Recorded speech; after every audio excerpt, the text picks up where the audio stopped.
this was my favorite hour and a half, sometimes 2 hours of the week. So good luck to you, Courtney, and your career. And Sammy's awesome, and you guys, you will get together again. I can tell. So that's all I got. And Court, like I don't know how much time you have. Thanks for the hour and a half so far. Have you got a few more minutes, or do you need to run and go recruit somebody? Your next Sarah Filter. I have a few more minutes. My little guy just woke up, so I can just hear him screaming, running around. But I have a few minutes. Okay, so I was a little bit curious. Like we all love the 6 focus points with the U18 team. Do you have something similar, you and Kara at Princeton, that you really focus on with your group there? We don't actually have 6 points, which is kind of interesting. I know when I went into the summer, it was actually, I think, Tara, Howie, and the group that was there before the under 18s, they had started that in the summer, and I was like, that's fantastic, just to narrow in on 6 habits. So that's kind of where I picked that up and ran with that. We have, some values that we have in our locker room, kind of that we stand for. 2 hardworking ones, 2 where you kind of just show up and compete and you're respectful, that we kind of follow. And every summer we get a book, and that's kind of how we kind of come up with our motto each year. The girls read a book and they come up with our team motto, or what we're going to be identified as for that year. What were some of the books that you've read as a group? This is going to be, let me think. You put me on the spot here with my mom brain these days. It was Angela Ducksworth. There was, I think it was Grit. Yeah. So that was our book this year. The year before that, we read, I think it was is it 21 Habits to a Good Teammate or something along those lines. So kind of just books that get them thinking, a little bit bigger picture than just hockey. Like, how can we care for each other? What shows respect? Just showing up for each other. And Choose to Climb was our big motto in 2019-20.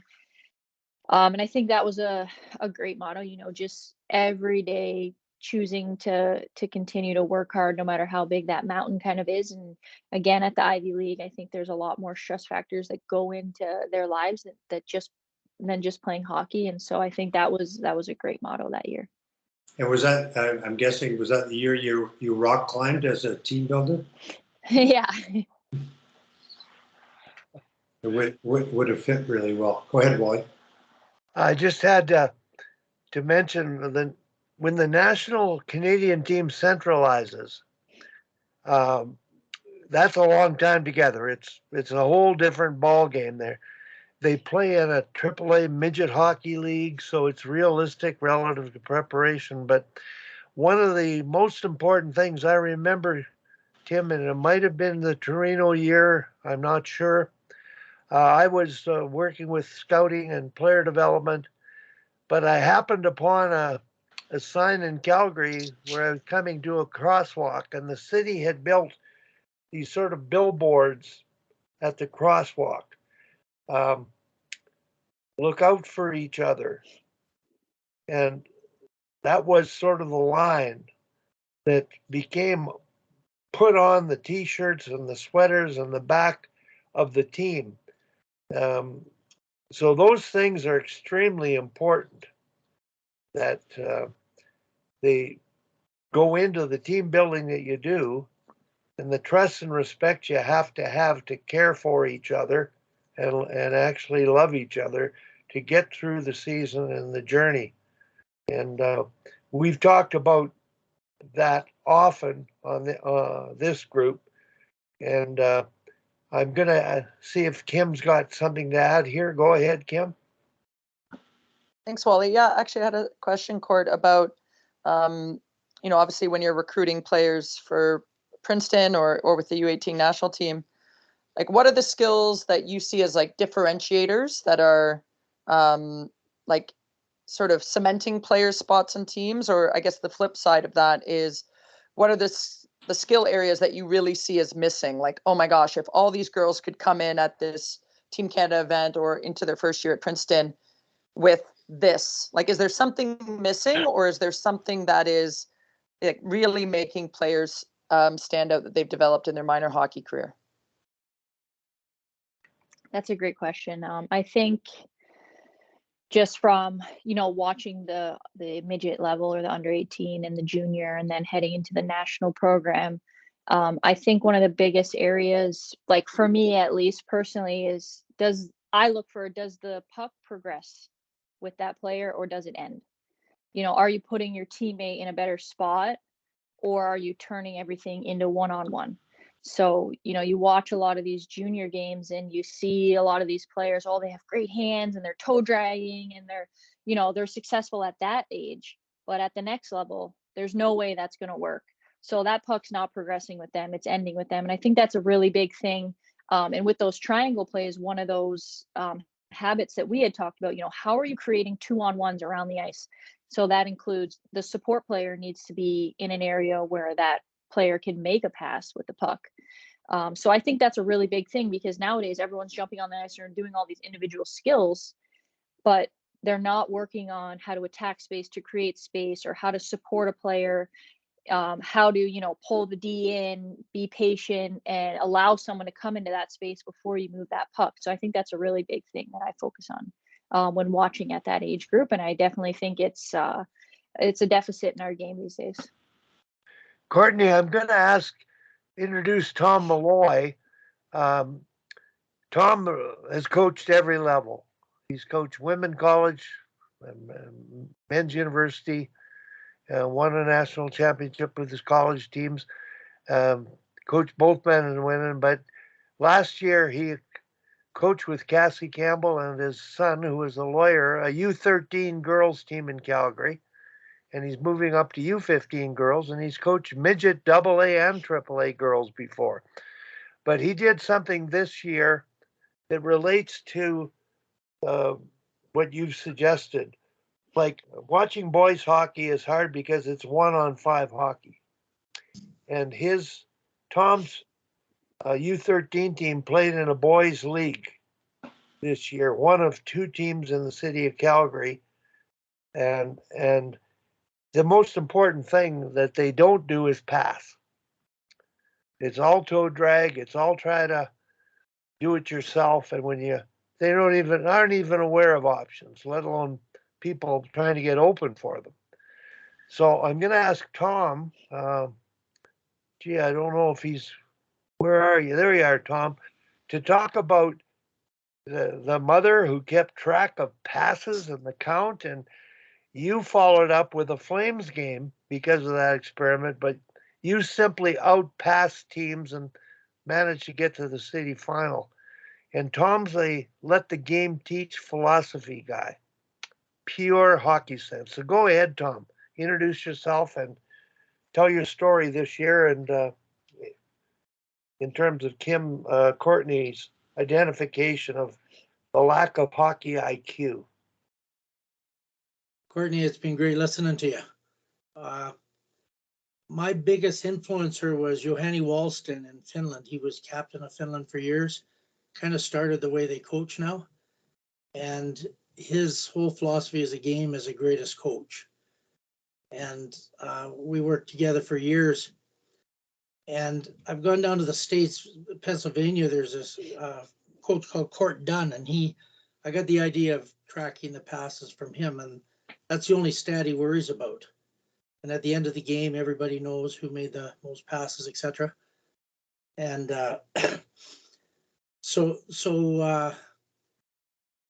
anyways, I've always thought of the passing. I knew that everybody we played would just be 1-on-5. So the biggest thing we did is always create a defensive 2-on-1. The back pressure. We always back pressure the puck carrier so the D could stand up, and the puck got turned over all the time. And a couple of games this year we gave up 5 shots. But I have a really ADD almost mother that was there all the time. So I thought I'll ask her to do some stuff because she'll do everything. So I gave her the big big rink board, and she kept track of all the shots, you know, the number of the person shooting, and both teams circle the goals. And she also kept track of all the passes. She could do all this, plus cheer on the game and yell instructions to all the players at the same time. So anyway, she did a great job, and every period she took with her phone, she took a picture, and then she'd send me the picture every period, so I get a little idea of, you know, it showed me a lot of things, where shots are coming from and who's moving the puck. But from Johanny, I learned all kinds of things, like start off with, we play games, but the rule is there has to be at least one pass made in each zone. And then we'll go to a 2-second game, you know, and I have a duck call that I got the idea from Wally. And a lot of times another team is practicing, so whistles are going. So the duck call, if they carry the puck too long, I blow it, and then the other team gets it. And we play a lot of games where they have to make an escape move when they get the puck before they're allowed to pass, and just promote promote the passing all of the time, and talk about the passing. And so anyways, we averaged about 55 passes a game. Our best was 66, and we played 45-minute games. And our lowest, when we didn't play that well, we were down in the 30s in this. So I decided to count the passes in a Flames game. And the first period, I think, was 90 passes. Second period was just over 100. And then they had a lead, and they kind of set on the lead, and the passes dropped to about 30 from there, because they were doing the flip out of the zone instead of moving the puck. But at the higher levels, the puck just moves so quickly, and you can't get to 2. You go 1,000, 1, and they've already passed the puck. And that's a big. I play with quite a few ex-NHLers and all this. And they say the biggest difference is the passing and receiving. Like, they do not miss passes. They take passes in their skates. They take backhand passes. It's like they got glue in their sticks. And they really face the play a lot. Like, watch Crosby. He's always turning, facing the play in the kind of the triple threat position there, so he can do all kinds of things instead of the weak. When NHLers make a weak backhand, it's picked off every single time. So that's always been an emphasis when I coach, is that part of the game. Because, like Tarasov says, the puck has no lungs. It doesn't get tired. It goes through small spaces, and it moves more quickly than anybody can skate. So that's kind of the theme of the way I coach offense. That's my little spiel. And sort of hand in hand with that, and Tom knows this very well, because he was involved. Court, back when I was coaching the men at University of Calgary, we had a fellow who was a friend of the team, kind of like Tom's parent. His name was Stuart Behe. And what he did for us, and it was really, really interesting, and I think, Tom, correct me if I'm wrong, but it started with Bob Murdoch helping Willie Desjardins out at U of C just before me. But Court, what we had that year was Stuart kept track of what we called a plus minus with the puck. Stuart would watch the game with dictaphone, and he would literally give every player a plus or a minus every time they touched the puck. And it didn't have to be a tape-to-tape pass necessarily to be a plus. Like, if you as a D, you're in a tight space under pressure, and the right play was maybe to chip it out or to dump it in coming through the neutral zone, that was still a plus, unless there was a blatantly obvious, D-to-D pass you could have made to keep possession. So we did that plus minus with the puck, and gave the forwards a target of 70%. We wanted the forwards to make 70% positive decisions in a game, and the D try to get to 85% positive touches decisions and executions. And it was a really, really, really interesting study. Stuart did a big, huge spreadsheet, every player, all these categories, turnovers, and to your point, you know, when does the play end with a player?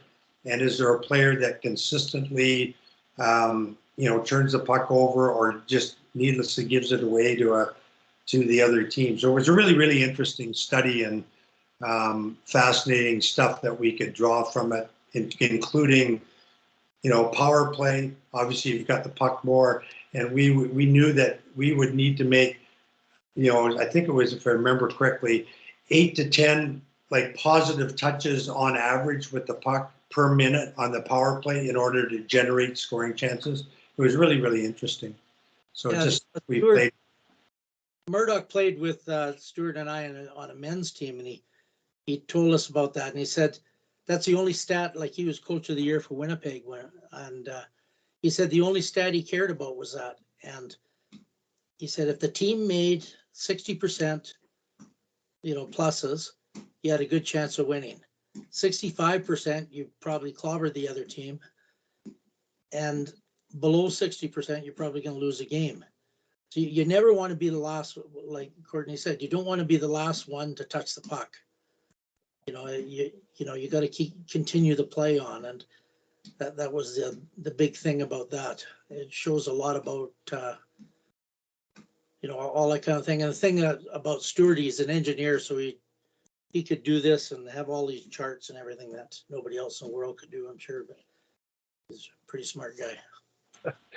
Anything in particular you guys focus on at Princeton, Court, or that you did with the U18 team statistically?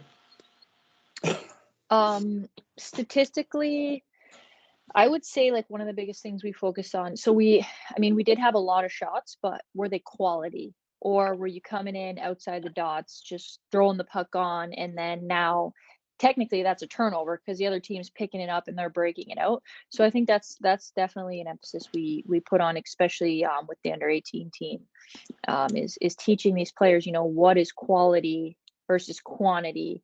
And then also, you know, you have all this possession time.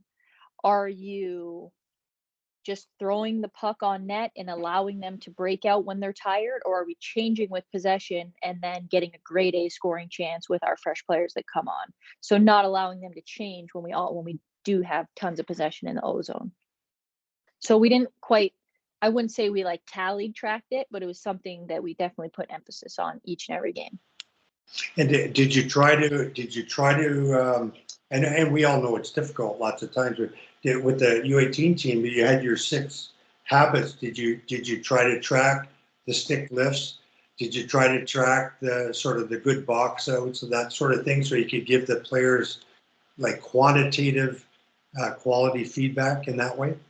Yeah, so in August, which is, you know, I think it's a 22-day camp, we started it right from the get-go, and every game we had, you know, the coaches tally exactly what you're saying, all the stick lifts, all the box outs, all the pressure to contacts. They tallied them, and we ended up making it a competition. It was like red versus white, the two teams, and each game they would see how many they had, and then there was a winner at the end of the 3-game series in camp. So that way we tallied it, and then when we moved into the World Championships, we more emphasized it with good video, like watching themselves do these habits in the games. We didn't quite track them, tally them as much, but the video was of them doing these good habits and rewarding those people. Yeah, awesome. It's so important for players. Like, it's one thing for you as a coach to say, hey, Wally, you played great today. We really, you know, if you can give them specifics. Hey, you really had your feet moving. You had your feet moving in the back check, but you know what? You had 12 stick lifts today on the back check or whatever it was. It really, really helps players to get that feedback, to feel good about themselves, and obviously it helps reinforce those habits with the team in particular. So yeah, really, really terrific. We probably should, unless you got one maybe last question, while we should let Courtney get on to her real life and take care of her little guy and